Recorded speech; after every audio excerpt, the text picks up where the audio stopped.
Hey everybody, welcome back. Mike with Nerdy Tech here.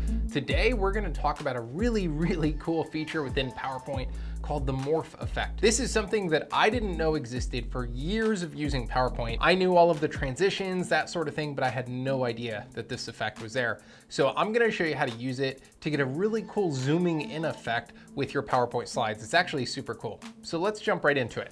So in our case, we're going to start with a blank slide, and from there we're then going to go to Insert, and we'll select an image for our backdrop.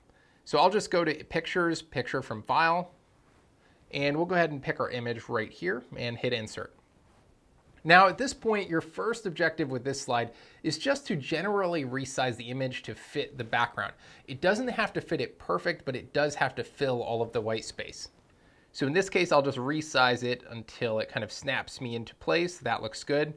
And just to show you what this looks like right now, if I go to play from current slide, this is what we now have on this slide right here. So I'm going to hit escape and I'll kind of continue on to the next step, which is we are then going to right click on that slide, the one we just created, and we'll go to duplicate. Now on the slide that we duplicated, the first thing we're going to do is right click the image, and we're going to zoom out first. Let's do that. All right, so once we're zoomed out, why am I saying zoom out? Here's why. Because before we right click the image, we want to actually make it much larger, and I'll show you why. So if you kind of remember, let me move this. The slide is very small compared to this image now, and that's why I zoomed out. So the reason is because of this step right here.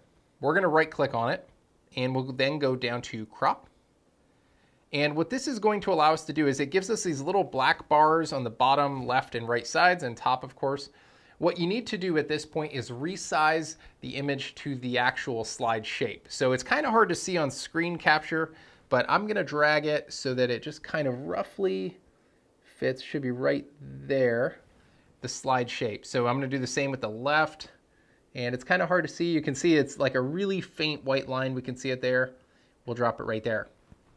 So what this does is basically says anything in this kind of very colorful area that we're cropping will be visible at this point of the zoom, and everything outside of that will not.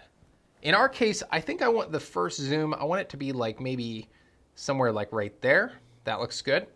All we got to do from there is click off of the slide. Now here's the key part here. We're then going to duplicate this slide one more time. We'll duplicate it. Now we'll right click on the new slide, the new image, and we'll go down to crop again. And we'll simply pick a different part of the image that we want visible during this crop. From there, we'll then click off the image one more time. We're almost done. The last step is we simply need to add the morph effect to these slides. Now you don't have to add it to the very first slide. So you're going to start with your second slide. So we'll pick that one right there, slide number 9. Then we'll go over to transitions, and we'll select morph. And we see it kind of gives us a preview of what it's going to be doing. Let's go down to slide 10 and do the same thing. We'll pick morph. All right, that's all there is to it. So let's go ahead and see what it looks like when we put this into practice. We'll go to slideshow and play from current slide.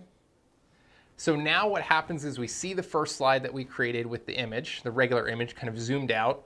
Then if we hit the right arrow key, we see it moves to a different part of the image, and we hit the right arrow key one more time, it zooms into a different part of the image. And of course, as you saw, we can control, we can zoom in, we can see which part of the image we want to see. This is just a quick example of how you can kind of spice up your presentations. So that's all I got for you today. I hope you found this video useful. I'm on a mission right now. I'm shooting for 10,000 subscribers by the end of the year. Pretty lofty. That's a little less than doubling where I'm at now. But I'm really excited, and with your help hitting the subscribe button, we can get there. And who knows, I'll probably, knowing me, do something crazy to celebrate once we hit 10,000. So I'll just leave you guys with that. No promises, but it's probably gonna happen. All right, that said, I hope you stay safe and healthy. Until next time, stay nerdy.